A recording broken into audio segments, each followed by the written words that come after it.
तो आइए इस वीडियो में जानते हैं एक ऐसे व्यक्ति की कहानी जिन्होंने शॉपिंग एक्सपीरियंस का मतलब ही अभी की दुनिया में बदल कर रख दिया। ये कहानी है जेफ बेजोस जो कि अमेज़न के फाउंडर हैं। उनकी कहानी किस तरीके से उन्होंने अमेज़न का स्थापना किया, आइए जानते हैं इस वीडियो में एक दिलचस्प कहानी। जेफ बेजोस का जन्म न्यू मैक्सिको यूएस में 1964 में हुआ और ये जो थे बचपन से ही टेक्नोलॉजी में काफ़ी इंटरेस्ट रखते थे। तो 1986 में इन्होंने प्रिंसटन यूनिवर्सिटी से इलेक्ट्रिकल इंजीनियरिंग और कंप्यूटर साइंस में ग्रेजुएशन किया। ग्रेजुएशन के बाद उन्होंने जॉब किया वॉल स्ट्रीट में। जॉब करने के दौरान ही इनके दिमाग में ये था कि इनको कुछ नया करना है और ये हमेशा से ही चाहते थे कि दुनिया में कुछ ऐसा करना है, कुछ ऐसा बदलाव लाना है, लेकिन कोई आइडिया नहीं था उनके पास। लेकिन आइडिया तो तब आया जब 1994 में इन्होंने देखा इंटरनेट इस तरीके से ग्रो कर रहा है आज की दुनिया में। उस टाइम इंटरनेट नया नया था और बहुत फास्ट ग्रो कर रहा था।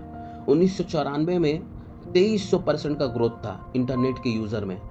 तो इनके दिमाग में एक आइडिया आया और वो आइडिया ये था कि क्यों ना एक ऐसा प्लेटफॉर्म बनाया जाए जहाँ पे ऑनलाइन बेचा जा सके कोई भी चीज़।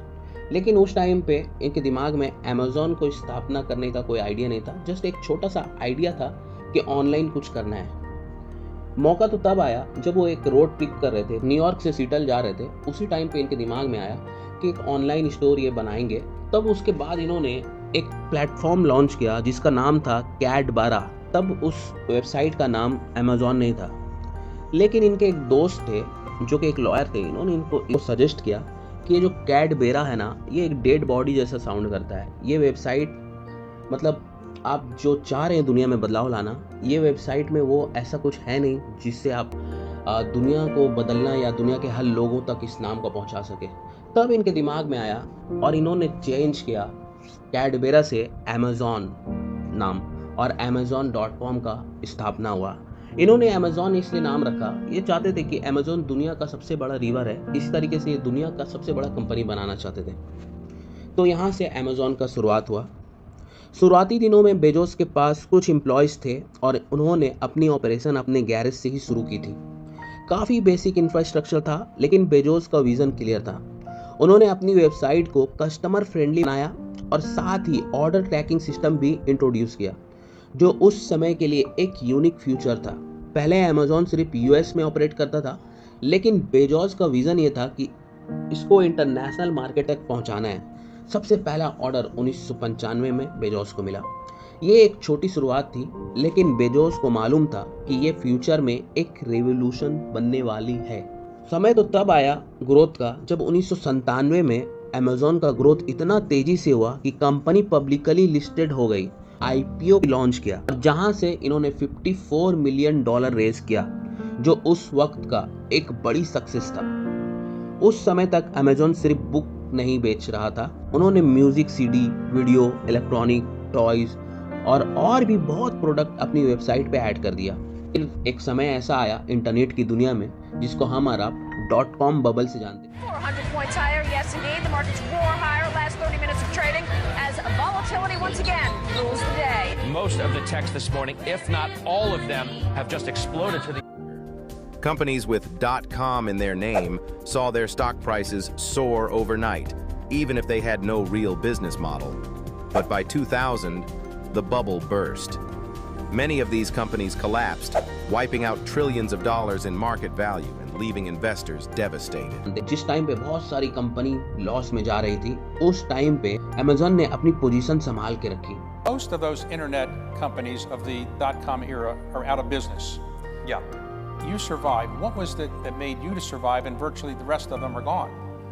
Well, that whole period is very interesting because the stock is not the company and the company is not the stock. And so the stock price was going the wrong way. Everything inside the company was going the right way. We didn't need to go back to the capital markets. We didn't need more money. We already had the money we needed. Bezos हमेशा से एक long term vision में believe करते थे और उन्होंने short term profit पे ध्यान देने के बजाय फ्यूचर ग्रोथ को टारगेट किया। ये स्ट्रैटेजी रिस्की थी, लेकिन आज हमें दिख रहा है कि ये कितनी इफेक्टिव है। बेजोस का मंत्रा हमेशा ये रहा कि कस्टमर को पहले प्रायोरिटी मिलना चाहिए। उन्होंने हर प्रोडक्ट लॉन्च या सर्विस के टाइम कस्टमर एक्सपीरियंस को सबसे ऊपर रखा, चाहे वो बुक हो या इलेक्ट्रॉनिक। कस्टमर रिव्यू को इंटीग्रेट करना, रिकमेंडेशन सिस्टम को बनाना, ये सब चीज़ उन्होंने इंट्रोड्यूस की, जो उस टाइम के लिए एक नया यूनिक फ्यूचर और एक नया चीज़ था दुनिया में। 2006 में Amazon web series service AWS का लॉन्च हुआ, एक और important innovation Amazon web service में, जिससे अमेजॉन ने क्लाउड कंप्यूटिंग इंडस्ट्री में कदम रखा। AWS के थ्रू बिजनेस और डेवलपर को ऑनलाइन इंफ्रास्ट्रक्चर प्रोवाइड किया गया और ये अमेजॉन के फाइनेंशियल सक्सेस का एक बड़ा हिस्सा बन गया। 2005 में कस्टमर लॉयल्टी बढ़ाने के लिए उन्होंने अमेजॉन प्राइम को इंट्रोड्यूस किया, जिसमें कस्टमर को फास्ट डिलीवरी और एक्सक्लूसिव कंटेंट मिलता था। ये सब्सक्रिप्शन मॉडल अमेजॉन के ग्रोथ को और बूस्ट देने वाला था। 2007 में अमेजॉन ने किंडल इंट्रोड्यूस किया, जो एक ई रीडर था। इस मूव ने बुक रीडिंग और पब्लिशिंग इंडस्ट्री को डिसरप्ट कर दिया। 2010 के दौरान अमेजॉन ने अपने सर्विस को इंटरनेशनल मार्केट में एग्रेसिव तरीके से एक्सपैंड किया। यूरोप, एशिया और इंडिया जैसे बड़े मार्केट में अपनी जगह बना ली। इंडिया के केस में फ्लिपकार्ट और स्नैपडील जैसे कॉम्पिटिटर से कंपटीशन था, लेकिन अमेजॉन का एग्रेसिव प्राइसिंग और एक्सटेंसिव सप्लाई चेन ने उससे लीड दिला दी। फिर अमेजॉन ने फिजिकल रिटेल स्पेस में भी इस तरीके से इन्होंने पहला कदम रखा। इसके साथ ही एलेक्सा, एक AI पावर वॉइस असिस्टेंट भी लॉन्च किया गया, जिससे स्मार्ट होम मेकर में अमेजॉन का फुट होल्ड बढ़ गया।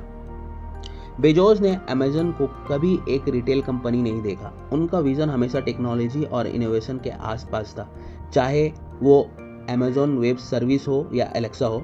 बेजोस हमेशा टेक्नोलॉजी को यूज़ करके इंडस्ट्री को बदलने के लिए तैयार रहते थे। इन सब के बावजूद अमेजॉन ने काफ़ी ज़्यादा चैलेंज और क्रिटिसिज्म को भी सहा। अमेजॉन के वर्क इन्वायरमेंट पे बहुत सारी नेगेटिव रिपोर्ट आई।